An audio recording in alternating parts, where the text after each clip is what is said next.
Selanjutnya Pak Bambang Santoso, silakan. Baik, terima kasih. Yang kami hormati Bu Menteri Keuangan, Ibu Sri Mulyani, Kepala Badan Kebijakan Fiskal, Bapak Febrio Kacaribu, Dirjen Anggaran dan Dirjen Perimbangan Keuangan dan yang lainnya. Tentunya juga pimpinan Komite 4 dan seluruh anggota. Saya sangat apresiasi dengan apa yang Ibu sampaikan, terutama saya sangat mendukung bahwa apapun kondisinya, walaupun geopolitik sekarang perubahannya demikian cepat, terutama setelah pandemi COVID kemudian beralih ada geopolitik perang Ukraina yang memang itu sangat mempengaruhi pertumbuhan ekonomi. Bahkan banyak negara-negara yang memang sekarang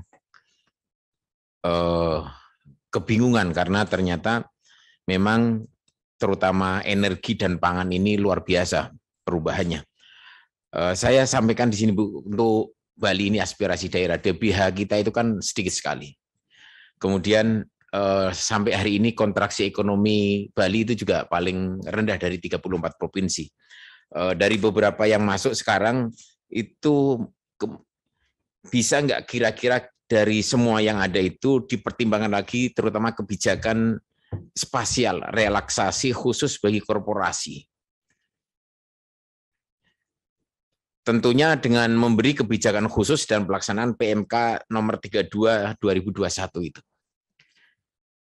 Ya bisa mulai dari kebijakan subsidi bunga bagi korporasi, kalau bisa ini aspirasi dari daerah kami Bali Bu, di Bali, mengingat suku bunga yang diberlakukan dalam PMK 32 2001 itu merupakan suku bunga normal dari perbankan.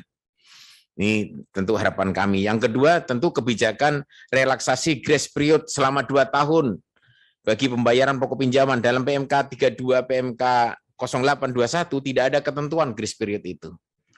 Ini juga mohon menjadi catatan. Dan yang ketiga kebijakan relaksasi atau perpanjangan tenor penjaminan dari maksimal 3 tahun menjadi sepanjang jangka waktu pinjaman tenor pinjaman. Dan yang terakhir Bu, untuk dipertimbangkan kebijakan percepatan realisasi pinjaman khususnya bagi klaster pengusaha yang 5 miliar sampai dengan 50 miliar. Lembaga Penjamin Ekspor Indonesia LPEI melakukan asesmen mengacu pada kondisi keuangan perusahaan sebelum COVID-19 dan memungkinkan penutupan jaminan dengan otomatis cover sehingga proses asesmen menjadi lebih cepat. Ini beberapa yang mudah-mudahan menjadi pertimbangan. Harapan kami Bali salah satu provinsi yang segera bisa mengikuti provinsi yang lain, pertumbuhannya bisa positif karena kemiskinan akibat pandemi COVID apalagi Ukraina ini dari normal 2019 itu 3,6%, sekarang sudah naik menjadi 4,8%. Itu saja Bu, terima kasih. Untuk Pak Bambang tadi yang mengenai khusus untuk Bali, yang tadi disebutkan scarring effect tadi ya, scarring effect atau luka memar atau luka bakar atau luka tabrakan gitu, pokoknya yang jelas dunia itu kan sedang dihantam gitu kan Pak, diguncang oleh pandemi jadi ada scarnya itu. Nah ini yang memang untuk sektor maupun region tertentu berbeda-beda. Pamannya kemarin saya bicara dengan Menteri Keuangan Turki.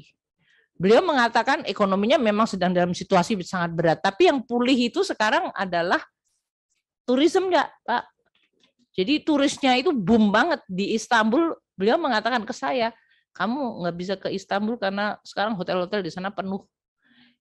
Dan Turkish Air itu kan termasuk airline yang cukup sukses. Itu sekarang udah fully book, Pak. Termasuk berbagai turis yang berasal dari Rusia dan lain-lain. Mereka sekarang pergi ke sana. Saya sih berharap waktu mendengar beliau menyampaikan begitu ya saya berharap Bali untuk segera bisa pulih kembali sehingga yang tadi Bapak sampaikan untuk berbagai policy-policy untuk bisa memulihkan perekonomian Bali dan berbagai sektor ekonominya juga bisa kembali. Namun nanti kita akan lihat mengenai beberapa hal yang tadi Bapak sampaikan apakah memang betul-betul justify untuk bisa diberikan relaksasi sampai dengan tadi dari sisi waktunya seperti grace period maupun dari sisi waktu penjaminannya bisa disesuaikan, nanti kita akan lihat.